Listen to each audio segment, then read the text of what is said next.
Reforma da Previdência aprovada. E agora, quais os impactos na economia e nos mercados? Esse é o tema do vídeo de hoje, pessoal.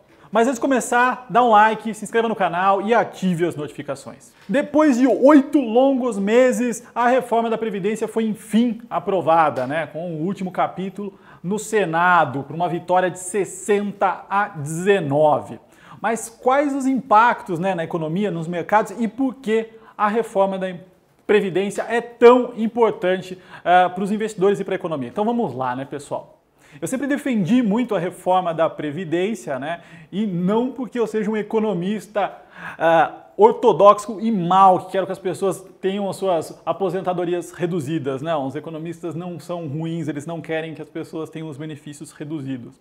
Mas porque o Brasil tinha um problema fiscal, ou seja, ele tem ainda um problema fiscal. Ele gasta mais do que ele arrecada. O ano passado o rombo foi de 120 bi de reais, 290 bi na Previdência. Então o grande rombo está na Previdência e porque, eu já expliquei algumas vezes aqui, a sociedade brasileira, a vida das pessoas mudou. Da década de 90 para cá, as pessoas deixaram de viver apenas 62 anos e hoje vivem 77. E a expectativa de filhos, que era de mais do que 4 por casal, hoje está abaixo de 2. Ou seja, as pessoas vivem muito mais, têm menos filhos, consequentemente, a conta não fecha. Elas têm que trabalhar mais para viver mais depois de se aposentar. Então a gente tem que regular.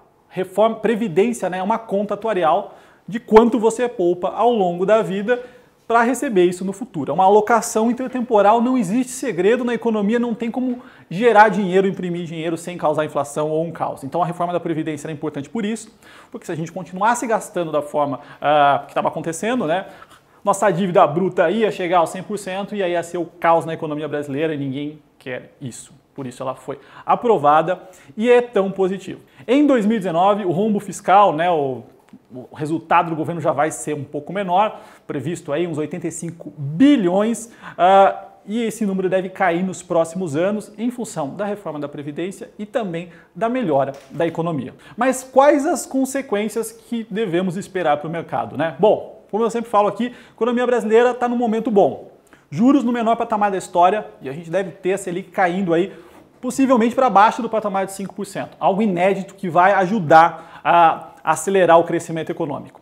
O emprego está voltando, a gente vê geração de emprego recorrente na nossa economia, inflação muito baixa e o grande problema da economia brasileira, que era fiscal, agora está resolvido com a reforma da Previdência. Então devemos ver um resultado positivo dado a reforma da Previdência e também a redução de juros recente, que estamos passando, nos próximos dados de atividade econômica. Então, os analistas, os economistas vão estar muito atentos aos próximos dados de PIB, de proxy de PIB, papelão ondulado, produção industrial, vendas no varejo, tudo isso vai indicar se de fato as coisas estão melhorando e a gente tem que estar muito atento a isso, Porque a economia brasileira, como eu disse, tem um cenário muito positivo, então esperamos uma reação aí, uma retomada mais acelerada da economia, dado esse cenário.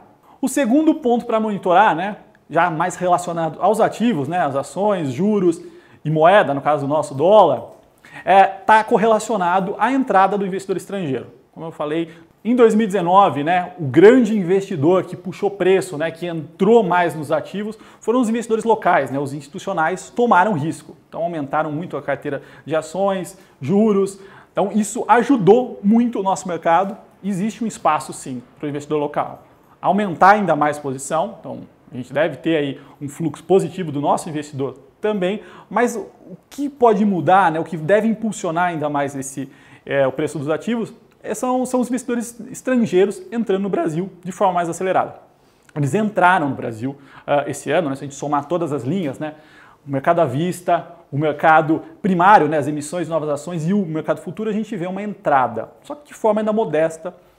Muitos deles são os investidores que nós chamamos dedicados, ou seja, são investidores que entram para ficar, não é o hot money, é o cara que vai entrar e vai ficar por um bom tempo no Brasil. Então eles estavam esperando a reforma da Previdência de fato ser aprovada para tirar esse risco das carteiras e começarem a alocar. Então o que a gente deve aguardar nos próximos meses é um aumento da alocação do investidor estrangeiro no mercado nosso e, consequentemente, impulsionando o preço dos ativos. Então a gente deve estar atento a esses dois fatores, né? Os dados da economia brasileira nos próximos meses e a entrada de fluxo estrangeiro também, dado a aprovação da reforma e todo o cenário que eu venho falando. Bom, e esses dois fatores com certeza devem impulsionar ainda mais os preços dos ativos. Como eu disse, não existe bolha no Brasil, né? No vídeo passado, vou deixar até aqui o link sobre esse vídeo. Nossos ativos estão muito na média histórica, então a gente deve ver aí, com certeza, um aumento do preço dos nossos ativos. Bom, pessoal, é isso. Muito obrigado e até o próximo vídeo.